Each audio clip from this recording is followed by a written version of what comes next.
Hi there, I'm Holly and you're watching the News Beyond the Markets, a special show that'll get you all the news that matters to kickstart your day. First up on the News Beyond the Markets is a news update on the mining sector.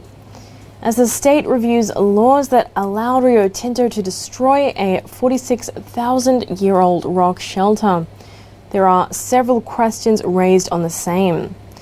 Indigenous Australians said that a bill to protect cultural heritage in the mining state of WA is flawed and should not be presented to Parliament.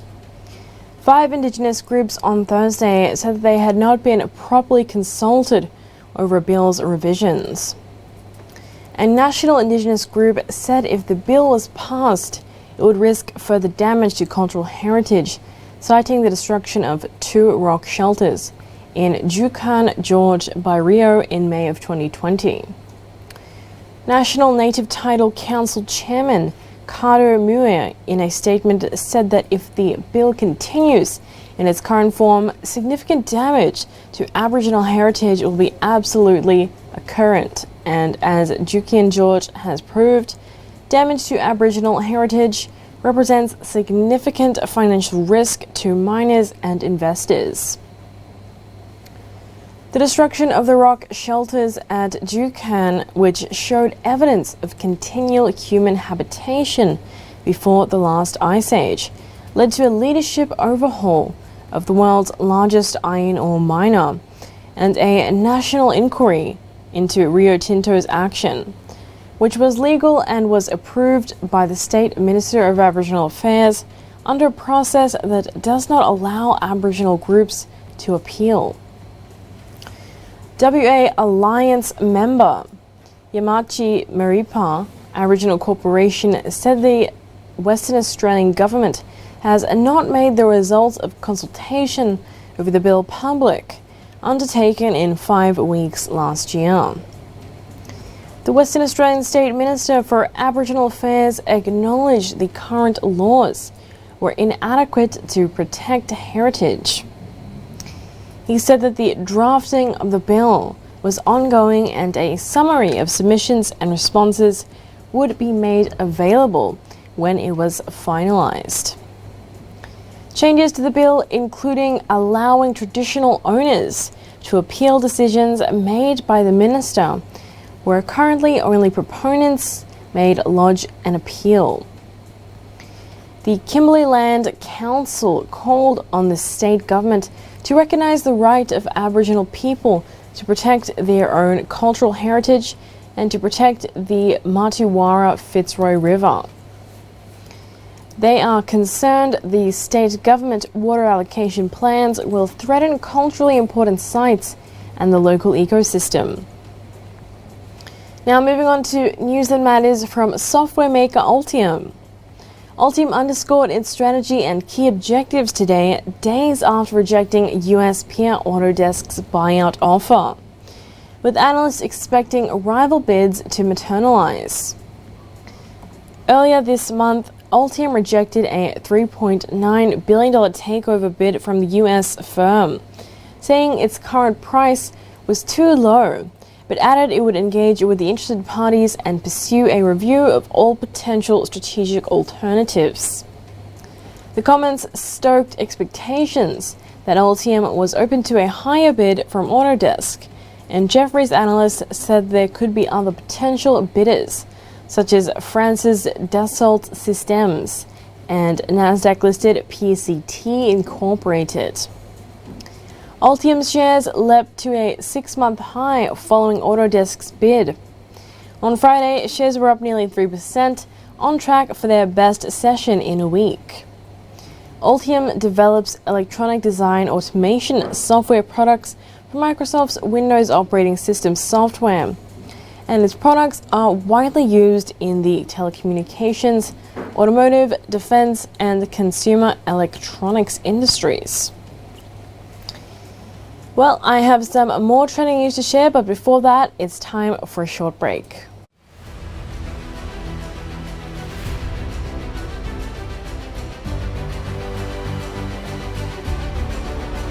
New Zealand is unique. and Kalkine TV is here to bring you all the latest news and trending market updates. Streaming across multiple platforms, so no matter where you are, whether it be at the beach or on the farm, you can count on the team here at Kalkine TV to be your home for accessing the latest valuable insights into global issues that are affecting New Zealanders. Subscribe to our channels across YouTube, Facebook, also visit kalkine.co.nz.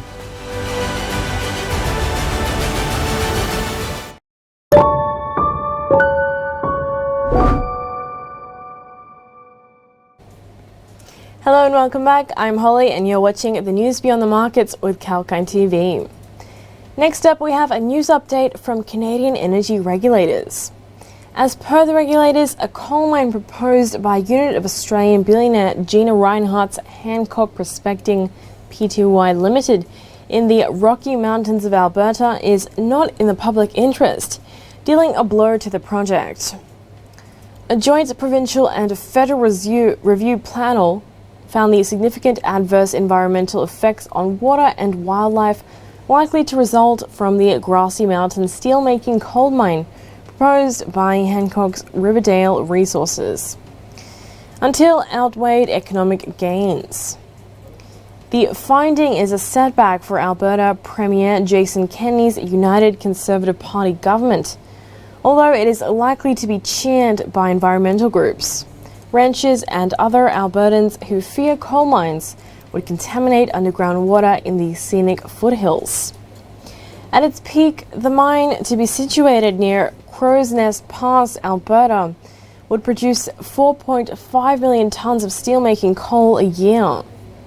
Canadian Environmental Minister Jonathan Wilkinson will provide the panel's report before determining if the project is likely to cause significant adverse environmental effects when migration measures are taken into account. He is required to issue a final decision on the project by November. Riverdale has said that the $648 million Grassy Mountain project would generate 1.7 billion Canadian dollars in taxes and royalties over the 23-year mine life and employ 400 people. Moving on to the news from the airline industry, Cathay Pacific Airways said on Thursday that non-local pilots based in Hong Kong had been granted work permit extensions 2 weeks after it launched a recruitment drive for local pilots and closed bases in Australia and New Zealand. However, the airline said the government had rejected the work permit renewals for non-local flight cabin crew based in Hong Kong, in a decision that would lead to an undisclosed number of job losses. According to the company, pilots on the Boeing BAN 744 freighter fleet and training captains will receive 3-year extensions, while those on the Boeing 777 and Airbus Air PA A350 fleets will receive a 1-year extension, while those on the A3330 fleet will be granted a 6-month extension. Most airlines only hire locals and permanent residents, but Cathay, like many of the large Middle Eastern carriers, has typically relied heavily on foreign pilots. In Hong Kong, expatriates can gain permanent residency after 7 years, and many of its local pilots and citizens of the countries like Britain and Australia. However, new hires would not meet the residency requirement. Well, we do have some more trending news to share, but it's time for another break.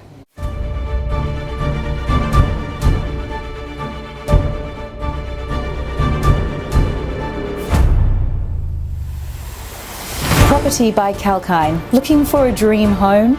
Well, that may sound easy, but it isn't.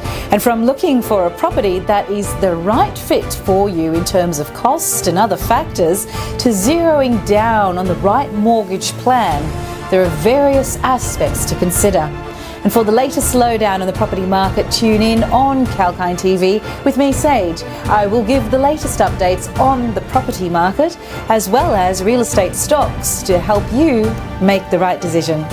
Keep watching Property with Kalkine.